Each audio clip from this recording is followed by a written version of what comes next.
Tell you what, I always find the toughest ships to pronounce, and I found another one.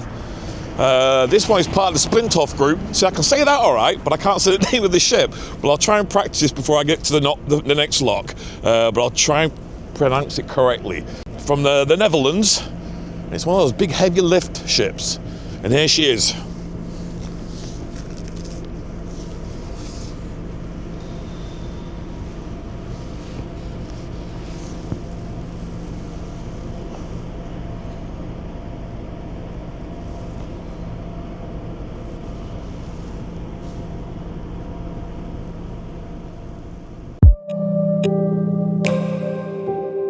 On today's trip along the Welland Canal, we're at lock number 4 watching a busy moment on this amazing waterway. The ship in front of us is the Dutch general cargo vessel MV.HEEMSKERKGRACHT, heading upbound with a load of cargo on board. Just to make things more interesting, in the downbound channel we've also got the Canadian tanker Gaia Desgagnes slipping past in the opposite direction. It's one of those classic seaway scenes where everything seems to be moving at once, and somehow it all just works.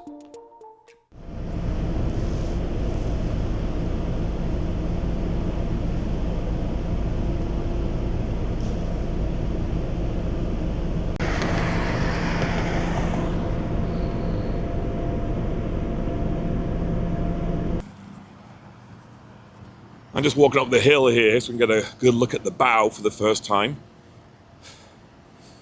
See the water bubbling down there. You see that? It's kind of cool to see.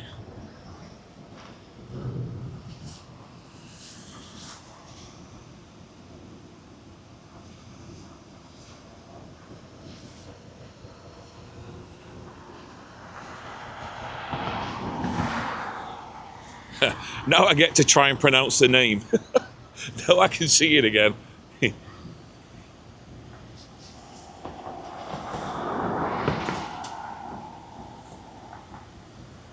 MV.HEEMSKERKGRACHT. MV.HEEMSKERKGRACHT. That's how you pronounce it. MV.HEEMSKERKGRACHT. Grot. MV.HEEMSKERKGRACHT. So quite a bit of good action here at lock number 4. Came at the right time. I didn't know where to come and try and shoot. I started off at lock 1. I got fed up with waiting. I couldn't get the right light or the right angle I wanted. Then I went to lock 7, then maybe way back down to 4. And this is a good shot now. Look at this.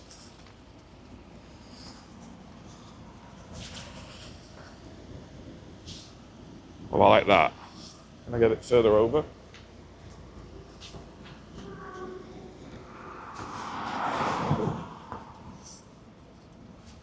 Oh, perfect. Right there. Now that is a nice angle. MV.HEEMSKERKGRACHT is part of the Dutch fleet of multi-purpose cargo ships that work all over the world. She's roughly 139 meters long, which is about 455 feet, and she has a beam of 22 meters, which is roughly 72 feet. That makes her a compact cargo workhorse, big enough to carry serious tonnage, but still small and agile enough to fit through canals and smaller ports. On deck, she's fitted with her own cargo gear, so she can load and unload even in ports that don't have much in the way of shore cranes. Very handy if you don't fancy waiting around for someone else to do the heavy lifting.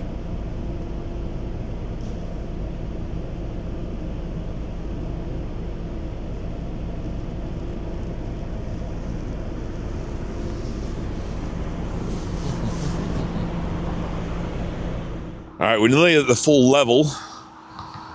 Probably, let's say another 2 or 3 feet to go, looking at across the way there. At the other side, and then very shortly those massive 100-ton gates will open. Those things are huge and super heavy. Today, MV.HEEMSKERKGRACHT is heading upbound on the Welland Canal, bound for Sault Ste. Marie. From here, she'll continue through the remaining locks, then out across the upper Great Lakes, linking global trade routes to ports deep inland in North America. It's easy to forget, standing here on the bank, that ships like this might have started their voyage on the other side of the Atlantic, and will eventually end up thousands of kilometers away from where we're watching her right now. Any second now, those big giant doors will open. And MV.HEEMSKERKGRACHT. Oh, there you go. There goes the alarm. I just heard the buzzer. Can you hear that? There it is. There we go. And the doors are opening. Look at that. Now, every time I watch these doors open, kind of reminds me of, I don't know, it's like something out of King Kong, the very first old movie, that black and white one. Now, I've actually been in a lock nearly that big on the Sea-Doo. Where did I do that? I did that on the Sea-Doo quite a few years ago. If I can find the footage, I'll put it in right now. But it's a really weird sensation being in a lock that big on the Sea-Doo.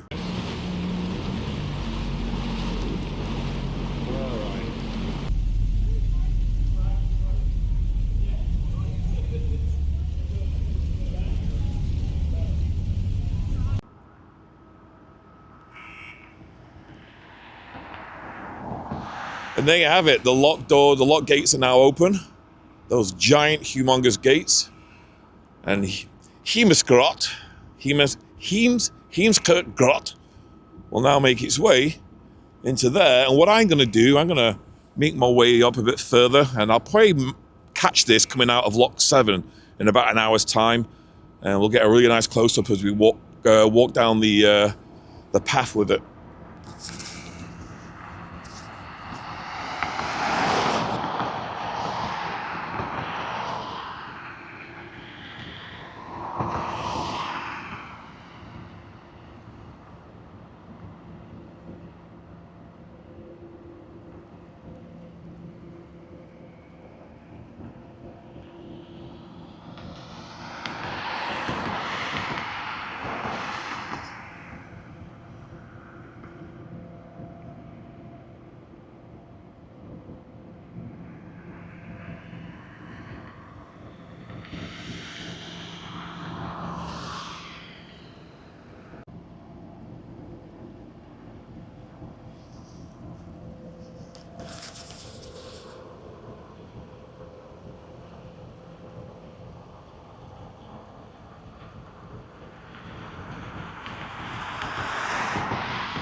After working her way through the flight locks here in Thorold, MV.HEEMSKERKGRACHT eventually reaches Lock 7, where my next bit of footage picks up the story.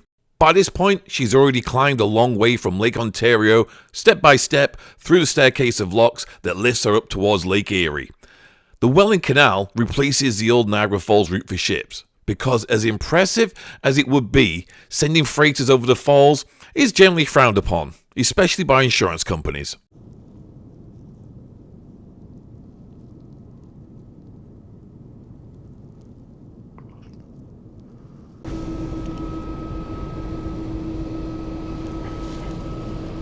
From here, I'm walking alongside her as she heads north, south along the Welland Canal, giving a sense of her scale compared to the walkway.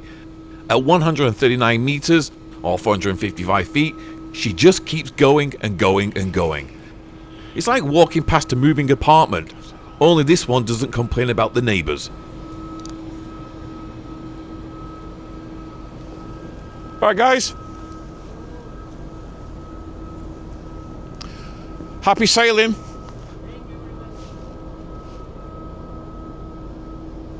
Enjoy the cold.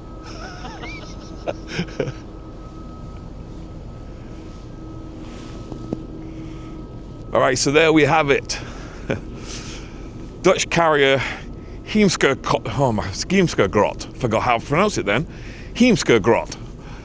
Making its way to Sault Ste. Marie, top end there of the Great Lakes. And there she goes. It's well worth the wait in the end, wasn't it? Anyway, enjoy the last moments of these shots. One of the nice things about watching these ships is that they're quietly doing something very unquiet. They're keeping trade moving, without much fuss, without any dramatic music, unless you count the seagulls, of course. Heemskerkgraccht isn't a cruise ship. She doesn't have a swimming pool or a water slide, but she does have what matters. Cargo in the holds, a crew on deck, and a schedule to keep. That's real working ship glamour, the sort that comes with steel decks, oily overalls, and a lot of paperwork. As she continues upbound towards Sault Ste. Marie, this is just one chapter in a much longer journey. For us here on the Welland Canal, it's just a few minutes of movement, sound, and steel. But for the ship, it's another link in the chain that stretches halfway around the world.